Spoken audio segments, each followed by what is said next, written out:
UAW strike is misplaced, but I understand where they're coming from. What do we stand for? What does it mean to be an American? If I was young and I was a billionaire, I think I can run for president too. That said that if that Hunter Biden laptop story have any arguments against that right now, and I want to see how it goes.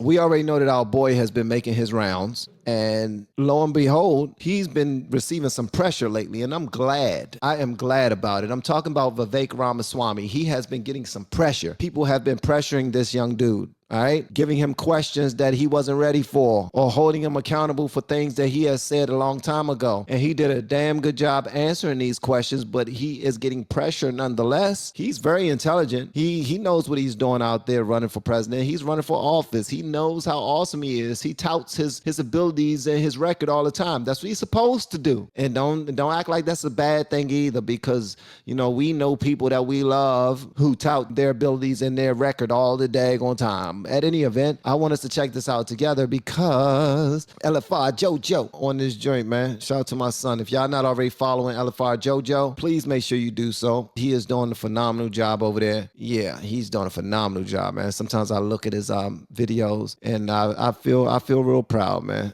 For real. All right. Welcome back. We've got new Fox News polls, which find 33% of GOP primary voters are supporting Florida Governor Ron DeSantis without former President Donald Trump in the 2024 presidential race.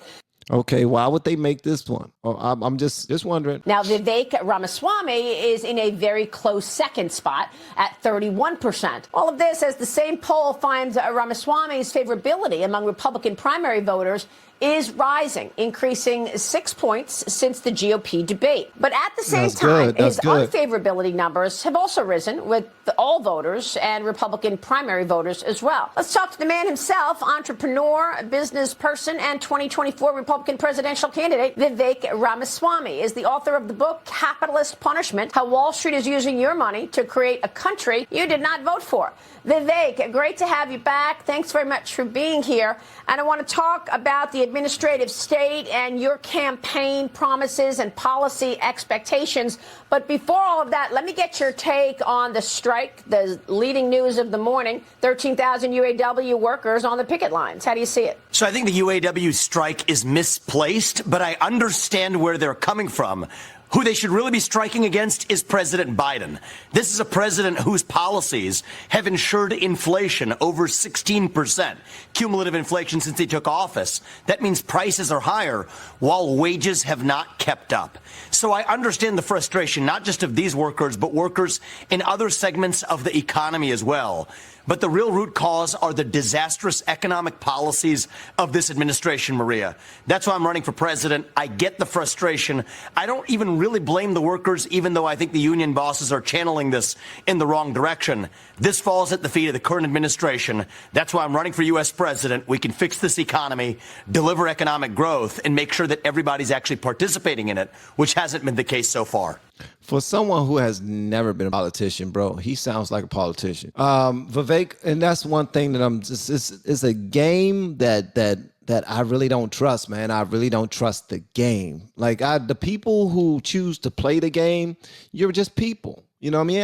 I can trust a person. I can trust a person until they show me something to make them not trust me, or make me not trust them. But the game of politics is not a trustworthy game. And he decided to be a part of it, and he sounds just like them. He sounds like any other politician that I can think of right now, just a very smart and controlled one. He sounds like one that you probably won't clip up in the conversation because he's always thinking about 3-4 other steps over this way and that way. The dude is he's a chess player, a mental chess player. All right. He's not going to fold. He's going to be able to answer that. But this right here, I think one of the reasons why his favorability is dropping is because he's not sounding as genuine as he could possibly sound. He sounds like any other, you know what I mean? I don't want him to relax and throw on a wife beater and talk like me or nothing like that. That's not what I'm saying. But you see what he tries. I mean, he's trying to just represent that truth and that sternness, and he's about business and And I get all of that. And you should be. I'm professional at all times. I'm very well spoken. I know exactly what I'm talking about. And if you compare him to a couple of other presidents that we've had or that we have in office right now, he probably knows more when it comes to what's exactly how to get to from point A to B. You know what I mean? So who knows? Who knows, bro? He don't know. But he feel like he would do well because he's done everything else. He's a young billionaire. If I was young and I was a billionaire and I discovered freaking medicines that save people's lives and whatnot, I think I can run for president too. I mean, because then I say, what do you mean you can run for president? What makes you think you can run for president? What do you mean? I'm smart as hell. I got something to offer too. I got a different perspective too. I got a different group that will listen to me that won't listen to them. There's a whole lot of things. But he does sound like a politician. I'm just saying that. All right, well, that all sounds good. You say you get it. What are you going to do about it? What is the policy to reverse this spiking inflation then? It's actually not that complicated, Maria. One is unlock American energy. Drill, frack, burn coal, embrace nuclear.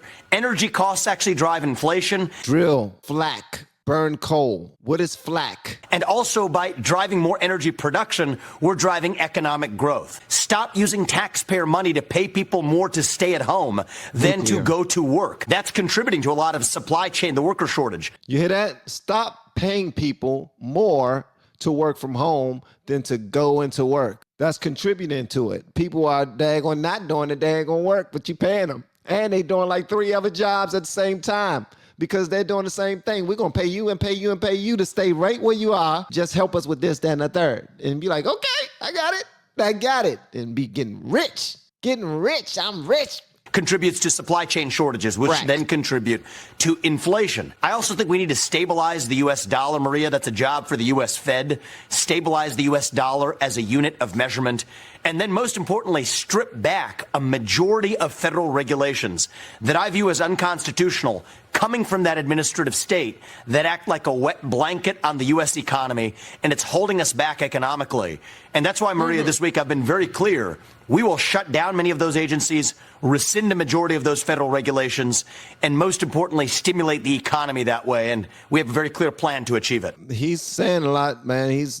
If he can actually follow through, he has a plan. He don't sound like he's, been in the house saying, okay, I'm gonna say this and then say this and then say this. It sounds like he's said it enough and he's studied it enough to be able to communicate it so smoothly that you vote for him. But will he actually be able to get us across the finish line with any of that he's talking about? That willing and dealing, that, okay, I'm gonna scratch your back if you scratch mine. Are you gonna sign this? Then I'll sign that. No, I'm not gonna sign this, but if you sign this, then I'll sign that. Well, I don't want you to sign that, but what about that? If you sign that, then I'll sign that. You know what I mean? So everybody's scratching each other's backs. And so for him to be so confident that I would do and I would do and I would do, well, she did ask him his plan. She didn't ask him how he plans on executing those plans. Just what are your plans? How do you plan on fixing it? And he named it. Well, I mean, look, this sounds a lot like the Trump policies, frankly. And I guess one agency I want to know your plans for is the DOJ. Hunter Biden has been indicted on 3 federal gun charges. The first son apparently facing 25 years in jail. Nobody. What? Whoa, hold on. Hunter Biden is facing 25 years in jail potentially? Yo, wow. Get out of here, man. Get out of here. So they are actually doing something. They are actually moving the needle. Does that mean they're going to go arrest him? What are they waiting for? Nobody believes that. But you're calling this indictment a smokescreen. Why? Yes, so I do think this is a smokescreen designed to dupe the public. The real issue with the Biden family, I've said it before and I'll say it again, is the fact that I believe they are selling off and have sold off. He's still smoking and dating lot lizards. Wow, bruh. Wow. Our foreign policy in return for privately enriching their family. particularly vis-a-vis Ukraine, and I think there's an element that deserves investigation on China as well. And instead of investigating that, we have a deflection on a small, thin gun charge. I do think the impeachment inquiry is a step in the right direction, but I think the DOJ is purposefully covering its tracks. I also think it's no accident, Maria, that you see the indictment now come versus the settlement that they proposed before, right as Biden's popularity within the Democratic Party is slowly declining. And so I truly believe it's the administrative police state that holds the keys to power. They're using this as slight leverage over Biden. And if the time comes where they need him to get out of the way so they can trot out a new puppet for the Democrat Party, that's when the charges are going to go up. And so they can trot up a new puppet. Hate to be so cynical, but I think that's the truth of the matter for what's actually happening in this country. Well, I got to ask you about your own foreign policy, but before I do, you just said there's going to be another puppet. What if it's Gavin Newsom? Do you think you can beat Gavin Newsom? Yes, I think it doesn't matter which puppet they trot out. You mark my words, Maria, when I'm the nominee, and I expect to be, they won't let Biden run against me. But here's my strategy. In my speeches, I don't talk about Biden at all. I talk about our own vision. What do we stand for? What does it mean to be an American? That's how we're going to win this election in a landslide, not just focusing on the other side. This is my strategy, to talk about what we're going to do, not to talk about them. Let them talk about them. I'm going to talk about what we plan on doing, what we're working on right now. We're already crunching numbers. We're doing everything. We're operating right now in my office. We're operating with our meetings as if I done already got the job. That's how you're supposed to move right there, man. That part of Vivek Ramaswamy, I love. Well, you say you want, as president, you would cut 1 million federal employees in 2025. Vivek, we are on the doorstep of a government shutdown. Now, government employees will still get paid, but the government is about to shut down because they're not funding the government. We don't have the money. What's your plan? Well, first of all, we have to reduce the size of that government. One of the reasons presidents from Reagan to Trump haven't been able to do it is that they were duped, Maria, by the advisor class that said you can't fire these many employees because of civil service protections. Finally, he said something negative about Trump. He said he was duped. Earlier this week at the America First Policy Institute in D.C., I gave a speech laying out exactly why the U.S. president can absolutely do it. The civil service protections, they only protect against individual employee firings. They do not apply to mass reductions in force. And mass layoffs are absolutely what I will bring to that D.C. bureaucracy. Using legal authority in the law, the 1977 Reorganization Act, that gives me as U.S. president the power to shut down redundant government agencies, shut down agencies if that would promote the economy. And so I think it takes a unique combination of, yes, an outsider. I am that. But also an outsider who understands the law and the Constitution of this country. That's why I'm going to take that administrative state agenda of shutting it down even further than any president who's come before. That's the one war I have committed to wage, Maria. I won't wage unnecessary foreign wars. The war I'll wage is against the administrative state here at home, and I think we're going to win. Well, I'm glad you said the word war because we are apparently in a soft war right now with China. We all remember these, the balloon the surveillance balloon that flew over our country that Joe Biden allowed to fly over our military installations for a week. We know that there's massive surveillance programs underway on American citizens from communist China. And yet you wrote on X the other day that Jake Paul changed your mind and convinced you to join TikTok. You wrote in part this: kids under age 16 should not be using it. But the fact is that many young voters are,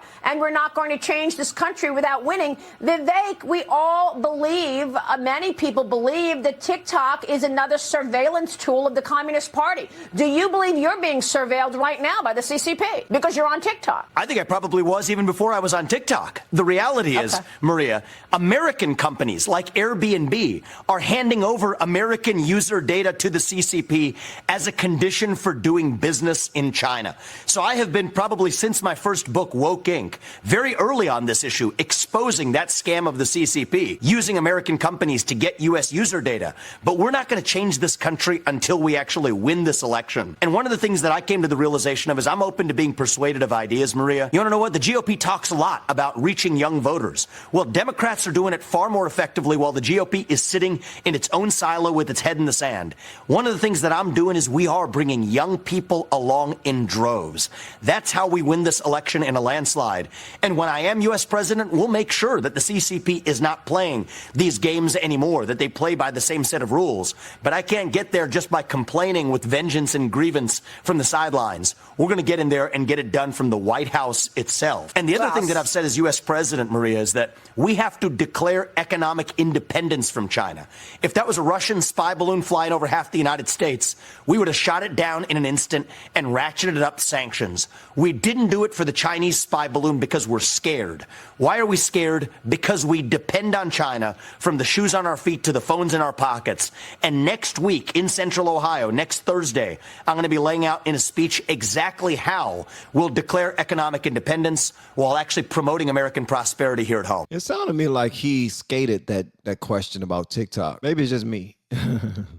It sounded to me like he skipped that question. She said, hey, if you're on TikTok and they are clearly using TikTok to track our phones and track everything that we do, even to the point where the federal government took TikTok off of their devices. You cannot use TikTok from your government devices, but you as a person who's running for president are, ramping up your activity on that communist social media platform.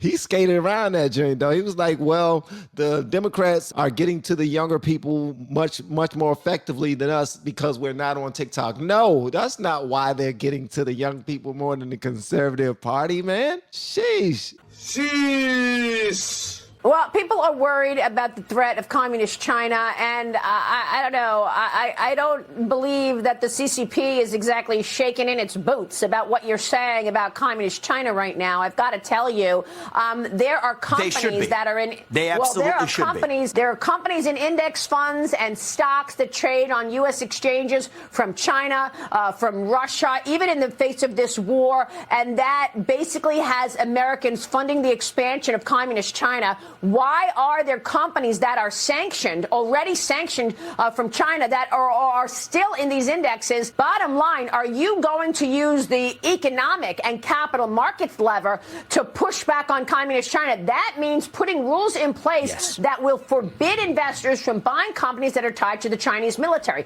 Will you do it? Yes, absolutely. In fact, Maria, I'm going one step further. I favor total decoupling from China, and I think we can do it. Many in the U.S., even in the Republican Party, say that would be too damaging.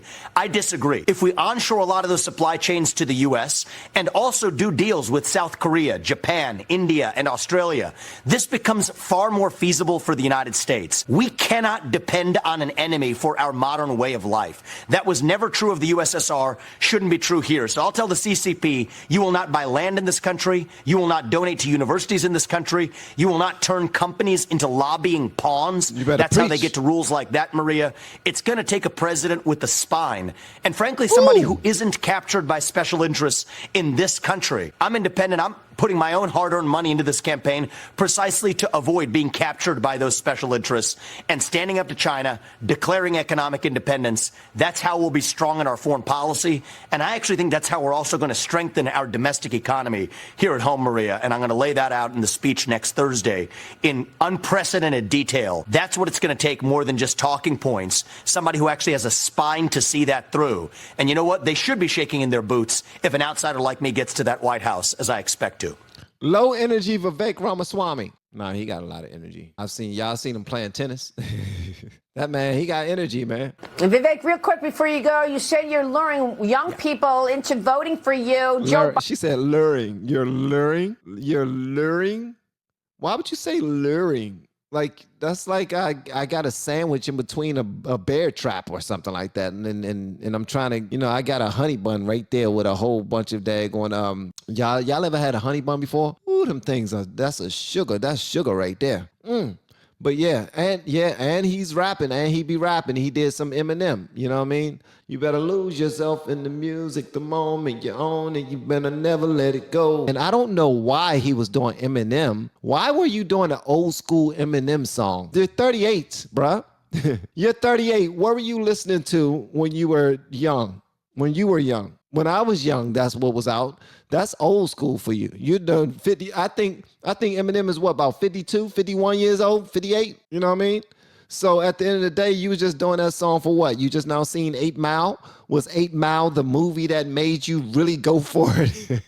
Did you see Rabbit on stage freestyling his heart out and you said, hey, I can run for president. You better lose yourself in the music the moment you own it. At the end of the day, man, whatever encourages him to get on his horse and go get it, then I ain't mad at it, man, at all. Biden did it by promising that they are going to forgive their student debt. Are you going to reverse that? Absolutely. I think that we have a bad habit of using taxpayer money to pay people to do the exact opposite of what we should want them to do. More money to stay at home instead of go to work. More money for the people who don't repay their student loans than repay their student loans.